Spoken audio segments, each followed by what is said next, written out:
Le secrétaire général de l'ONU, on dirait qu'il ne connaît pas la honte. Et à travers un fameux commissaire des droits de l'homme de l'ONU, ils essaient de dire qu'ils exigent du Burkina de revenir sur la décision de la dissolution des partis politiques et selon eux d'autres mesures, liberté individuelle et autres.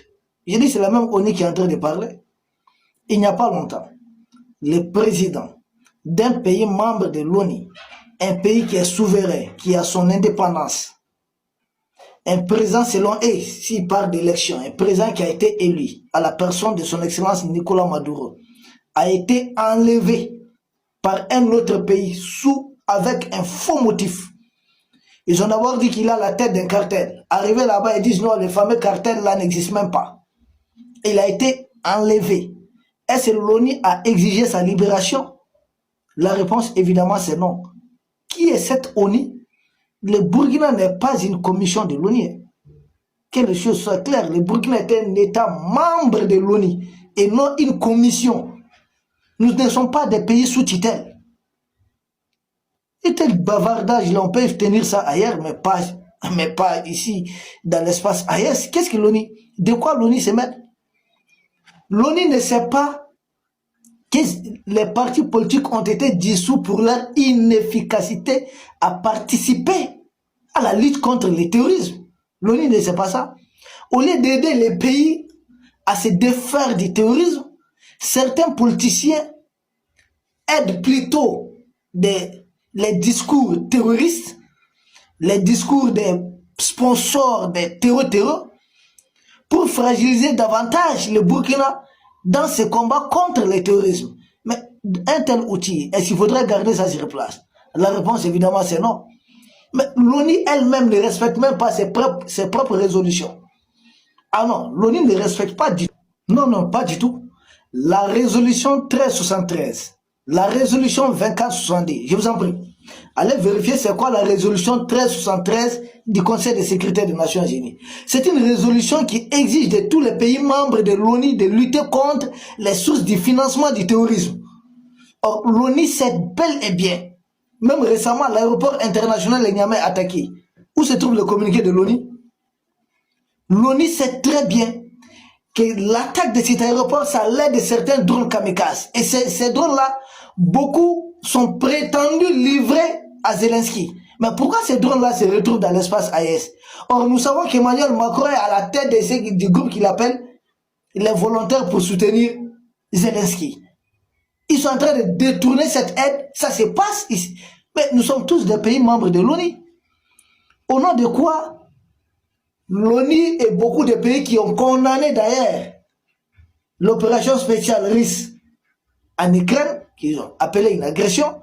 Mais pourquoi l'ONU ne condamne pas l'agression de nos pays par la junte française? Nos citernes sont attaquées, nos populations sont endeuillées. Qu'est-ce que l'ONU fait? Rien. Vous savez ce que nous subissons? Et c'est lui-même son pays d'origine. Si le Portugal subissait autant, il allait rester bouche fermée. Quel pays allait accepter? On nous parlait de Zelensky et autres. Mais il y a combien de morts par an en Afrique? Nous sommes agressés. Nous sommes agressés. Nous sommes les victimes. Nous ne sommes pas les agresseurs. Mais à l'ONU là-bas, il n'y a pas une plainte du Mali au Conseil de sécurité, secrétaire général des Nations Unies. Si vous voulez rétablir vos partis politiques qui travaillent pour vos intérêts et non les intérêts du Burkina Faso, ok, il y a des choses simples à faire. Dites aux sponsors des terreurs d'arrêter d'agresser les pays de l'Est. Ce n'est pas compliqué. Il n'y a pas longtemps, le fils de Kadhafi, qui est, tous les sondages les mettaient en tête, quelle qu'en soit l'élection. L'élection présidentielle en Libye a été annulée, reportée uniquement à cause de lui, à cause de sa popularité. Il a été assassiné froidement. Et son assassinat, quelles en sont les conséquences? L'ONU n'a pas condamné. Or, l'ONU devait savoir que depuis l'élimination du guide Kadhafi, nous avons été envahis par ceux qui ont été armés en Libye, combattre Kadhafi, des gens d'Al-Qaïda et autres, qui ont été surarmés en Libye. Ils ont débarqué dans nos pays, des pays qui ont été désarmés par la junte française. L'ONU n'a rien fait. La jeune française n'a été jamais sanctionnée. Si le secrétaire général de l'ONU, là, s'il se connaissait, s'il se regardait un peu dans le miroir, presque tous les dirigeants africains disent que cette histoire est partie de la Libye. Or, en Libye, qu'est-ce qui s'est passé là-bas? Lui ne sait pas ça. Ça ne s'est pas décidé là-bas à l'ONU. Au niveau du Conseil des secrétaires de l'ONU, ce n'est pas un mandat de l'ONU où on disait, ouais, il faut une zone d'exclusion aérienne qui a été détournée. Simple, il peut juste jeter un coup d'œil dans les archives de l'ONU. C'est pas difficile à comprendre.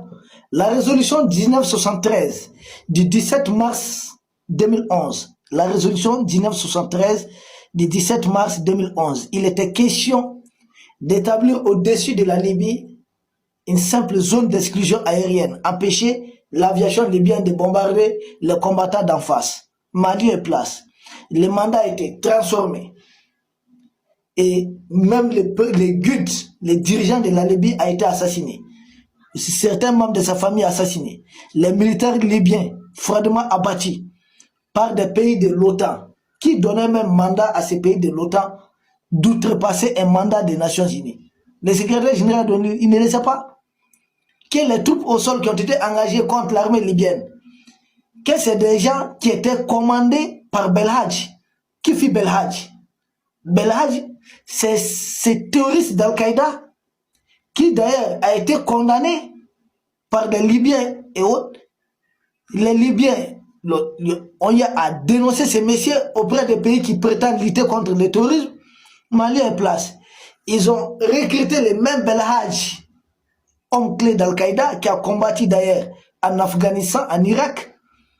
C'est Belhadj qui était le chef militaire, les troupes au sol. Surtout les combats contre l'opération contre la capitale Tripoli, prise de palais Baba-Lizizia. C'est Belhadj qui a commandité tout ça, qui a dirigé tout ça. Or, Belhadj, là, c'est un terroriste. Et ils ont travaillé avec un terror pour des... Et puis, ils nous ont créé tous ces problèmes. Belhadj, aujourd'hui, c'est un homme riche, non? On dit, sa fortune dépasse les 3 milliards de dollars. Où est-ce qu'il vit? Il vit chez eux. Est-ce qu'il veut lutter contre le terrorisme? Ah bon? C'est l'ONU qui nous dit qu'il faudrait permettre aux partis politiques et autres là de fonctionner. Nous sommes des pays en guerre. L'ONU doit savoir ça au moins, que nous sommes des pays en guerre. Les partis politiques, oui, oui, il y a leur rôle. Mais en temps de guerre, que font ces partis maintenant pour aider les pays à triompher de cette guerre qu'on nous impose? Qui, depuis la Libye, qui a été soigneusement planifiée, il s'agit d'une recolonisation de l'Afrique. Ah, que fait la Libye, que fait les fameux partis politiques pour aider les pays à prendre les dessus sur les envahisseurs? La réponse, évidemment, elle est négative. Au contraire, certains politiciens travaillent contre les intérêts de la patrie.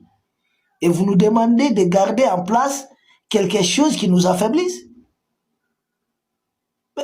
Qu'a dit l'ONU quand les Américains ont traqué Edward Snowden? On connaît le dossier, non? Edward Snowden, on connaît ça? Parce qu'il a divulgué les secrets de leur État. Lesquels secrets? Une surveillance des masses. D'accord. Il a été traqué partout, son passeport annulé. Qu'est-ce que l'ONU a fait? Pour protéger au moins cet individu qui vit quand même dans l'espace de l'ONU. Qu'est-ce que l'ONU a fait pour le protéger? Rien. L'avion du président de la Bolivie, Evo Morales à l'époque, a été détourné. Des policiers montés à bord. Or, tout avion présidentiel bénéficie d'une immunité diplomatique. Qu'est-ce que l'ONU a fait? Même l'ONU. Vous n'étiez pas ici au Mali? Vous étiez là, non? Vous avez dit que vous n'avez pas mandat de combattre les terroristes. Or, l'ONU a tellement de résolutions pour lutter contre le terrorisme. Donc, vous avez un mandat pour vous ingérer dans les affaires internes. Et commissaire aux droits de l'homme de l'ONU. Ah, j'ai dit, non, vos partis politiques là, puisque ce n'est plus nos partis politiques, c'est pour vous, finalement. Les partis politiques là appartiennent à l'ONU. Parce que ça fait beaucoup plus intérêt aux employeurs du secrétaire général de l'ONU. C'est ça, non? Si ça peut nous aider, Mais on n'allait jamais nous en débarrasser.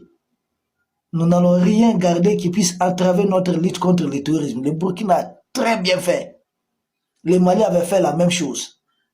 Ah, les fameux commissaires aux droits de l'homme, tu ne vois pas les guerres partout? Les massacres qui sont en cours, même des génocides, tu ne vois rien? Où il y a même des résolutions de l'ONU qui ne sont pas respectées, tu ne vois rien? Donc tu as ta bouche sur nous, quoi. Toutes les guerres là, les massacres actuellement, même actuellement, tout de suite dans le monde, tu ne vois rien? On te dit une arme presque jamais utilisée a été à frapper des militaires vénézuéliens. L'ONU a même demandé une enquête pour savoir si c'est une arme qu'on doit interdire ou pas. Non, ça n'intéresse pas l'ONU. Nous, nous défendons nos terres, nous sommes agressés, nous sommes attaqués par des gens qui sont manipulés. Puis nous avons notre plainte contre la France. L'ONU, ça se trouve là-bas chez vous, nulle part ailleurs est chez vous. Que fait l'ONU de la résolution 1514 de 1960? Laquelle résolution exige la décolonisation, mettre fin au colonialisme par tous les moyens. Il faut y mettre fin. Depuis 1960, nous sommes en 2026. La Martinique n'est pas indépendante. La colonisation continue. Que dit l'ONU? Nous sommes en 2026. La Guadeloupe n'est pas indépendante. La colonisation continue. Que dit l'ONU? Nous sommes en 2026. Il y a eu un massacre en Kanaki. Oui, ce qu'ils appellent Nouvelle-Calédonie. Tout simplement parce qu'ils veulent leur indépendance. Que dit l'ONU? Nous sommes en 2026. La Guyane est toujours sous colonisation. Nous sommes en 2026. La Mayotte, nous sommes en 2026. L'île de Réunion, nous sommes en 2026. Vous voulez qu'on continue? Et que dit l'ONU? Ça, il s'agit des résolutions de l'ONU. Ne touchez même pas aux constitutions des pays. Vous êtes là à nous dire, rétablissez parti politique. Il n'y a pas de pays membres de l'ONU qui n'ont pas de constitution. L'Israël qui est, selon eux, la grande démocratie, est-ce que l'Israël est doté d'une constitution? La réponse, évidemment, c'est non. Mais pourtant, est-ce que les pays n'existent pas? Est-ce que le pays n'est pas en train de se développer? Foutez-nous la paix avec des théories bidons dépassées. Au niveau de l'ONU, il n'y a pas de pays où il n'y a jamais eu d'élection. Il n'y a pas de monarchie là-bas, des monarchies absolues. Ce que vous appelez des vraies dictatures, qui sont d'ailleurs protégées par les bases militaires du pays où siège l'ONU même. Vrai ou faux? Vous pensez que les Africains, nous sommes encore au niveau d'antan là? Le peuple africain est de plus en plus éveillé, nous comprenons beaucoup de choses maintenant. Autrefois, c'était peut-être quelques personnes qui comprenaient. Maintenant, c'est des milliers. Ah oui, voire peut-être des millions, peut-être des millions. Mais nous sommes au sein des milliers encore d'Africains qui ont compris. Et la sensibilisation continue à grands pas. L'ONU, l'ONU, l'ONU. Mais le Qatar qui a offert un avion comme cadeau à Donald Trump, l'argent de l'avion là, ça vient d'où? C'est pas l'argent du contribuable? Ils ont offert ça, est-ce qu'il y a eu un vote au niveau d'une assemblée là-bas? Non, parce que le pays est propriété d'une famille. C'est une monarchie absolue. L'ONU ne voit pas ça. Pourquoi vous n'allez pas militer pour qu'il y ait le multipartisme là-bas? Pourquoi vous ne le faites pas? Pourquoi l'ONU ne se bat pas pour qu'il ait... On t'a dit, tu es commissaire aux droits de l'homme, tu veux sauvegarder ton poste. Monsieur, garde ton poste, laisse-nous tranquilles. Nous, ici, nous jouons la survie de nos États-nations. On ne joue pas avec ça. Vous cherchez votre poste. Votre poste n'est rien aux côtés de la vie des milliers, des millions d'Africains. Votre poste là, c'est quoi à côté de ça? Vous voulez justifier votre poste? Pourquoi ils vous ont mis là? Pourquoi leur service de renseignement vous ont choisi au lieu d'un autre? Mais vous pouvez votre argent, laissez-nous tranquilles. Des communiqués bidons façon là, et stupides. Moi, je pense même des trucs comme ça, il faut répondre carrément à l'ONU. Nous ne sommes pas une commission de l'ONU. Nous sommes des États membres de l'ONU. Tout ce qui se passe là, quand l'Irak a été envahi, on dit c'est un faux prétexte, non? Qu'est-ce que l'ONU a fait? Ils ont dit arme de destruction massive. Après, ils disent non, c'est une erreur. Mais qui a payé? Est-ce que les Irakiens ont été dédommagés? Toutes ces femmes qui sont devenues des veuves, ou ces hommes qui sont devenus veufs, tous ces orphelins. qui doit les dédommager? Bon, on a vu un avion qui a été dédommagé ici, non? Par le pouvoir de Kadhafi à 170 millions de dollars ou d'euros, là. On a vu ça? DCA 10. Donc, quand il s'agit de vous, vous pouvez être dédommagés. Nous autres, nous ne sommes pas des humains. On nous envahit. Au lieu que l'ONU pond, comme à son habitude, des résolutions pour condamner l'agression contre nos pays. Ah non, non, non. L'ONU prend la partie de l'agresseur. C'est ce que vous appelez les partis politiques l'entente de guerre ici. Hein? Et d'ailleurs, en reconnaissance de la résolution 1514 là, de 1960, exigeant la fin du colonialisme, la journée du 14 décembre est dorénavant célébrée, non? Pour lutter contre le colonialisme. Mais nous sommes dedans. Ce n'est pas des gens en moto là, qui n'ont aucun objectif clair. Non, ce n'est pas eux le problème. C'est qui les arme, qui les envoie, qui leur donne une feuille de route. C'est la gente française, la gente algérienne. Écoutez bien. Parce que ce qui se joue ici ne concerne pas seulement le Burkina Faso, ni le Mali, ni le Niger. Ce qui se joue ici, c'est une question simple, brutale, dérangeante. L'Afrique a-t-elle encore le droit de se défendre sans demander la permission? Quand un pays africain tente de protéger son territoire, on parle de dérive. Quand il prend des mesures exceptionnelles en temps de guerre, on parle de recul démocratique. Mais quand des populations africaines meurent chaque jour sous les attaques terroristes, le silence devient soudainement assourdissant. C'est dans ce contexte qu'intervient la sortie d'Issa Diawara.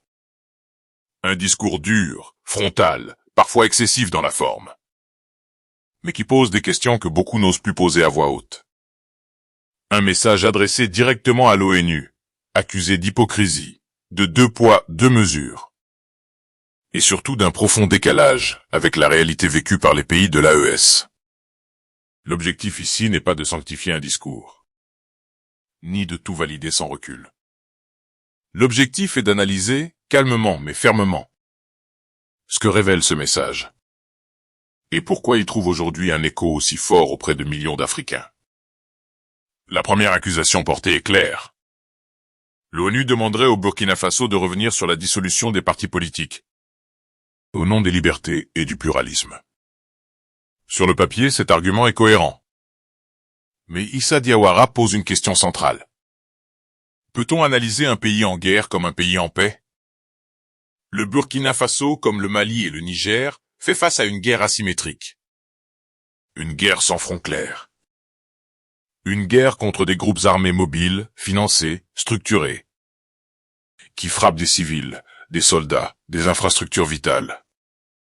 Dans ce contexte, l'État considère que certains acteurs politiques ne contribuent pas à l'effort national, voire aggravent les fractures internes. La question n'est donc pas seulement faut-il des partis politiques? La vraie question est, quel est le rôle du jeu politique quand la survie même de l'État est en jeu? Issa Diawara accuse l'ONU de s'indigner sélectivement. Il rappelle des situations où des chefs d'État ou des peuples n'ont pas bénéficié de la même indignation internationale. Il cite des exemples controversés, parfois confus dans la forme, mais révélateurs d'un sentiment largement partagé. Celui d'une justice internationale à géométrie variable. Quand l'ONU condamne rapidement certaines décisions africaines, mais reste silencieuse sur d'autres crises, cela alimente l'idée d'un système déséquilibré. Et ce ressenti, qu'on le partage ou non, est aujourd'hui profondément enraciné dans l'opinion publique africaine. L'un des points majeurs du discours concerne la lutte contre le terrorisme. Issa Diawara reproche à l'ONU de rappeler les principes démocratiques, sans apporter de réponse concrète et efficace. Sur la question du financement et de l'armement des groupes terroristes, il évoque des résolutions existantes, notamment celles qui obligent les États membres à lutter contre les sources de financement du terrorisme. Son accusation est simple. Si ces résolutions étaient réellement appliquées, certains groupes armés ne disposeraient pas de la capacité de nuisance qu'on leur connaît aujourd'hui. Là encore, il ne s'agit pas de prouver juridiquement chaque affirmation, mais de comprendre le fond du message. Les pays de l'AES ont le sentiment de se battre seuls, pendant que les grandes institutions multiplient les communiqués, sans résultat visible sur le terrain. Un autre axe fort du discours concerne la Libye. Pour beaucoup d'Africains, la chute du régime libyen reste un traumatisme géopolitique majeur. Non pas par nostalgie politique, mais par les conséquences directes et durables sur toute la bande sahélienne. Après l'effondrement de l'État libyen, des armes ont circulé massivement. Des combattants aguerris ont traversé les frontières. Des réseaux se sont installés. Et le terrorisme s'est enraciné dans des régions déjà fragiles. Issa Diawara accuse l'ONU de ne pas avoir assumé sa part de responsabilité dans ce chaos régional. Il rappelle que certaines interventions avaient un mandat précis, qui aurait été selon lui dépassé. Ce débat est ancien, mais il reste central.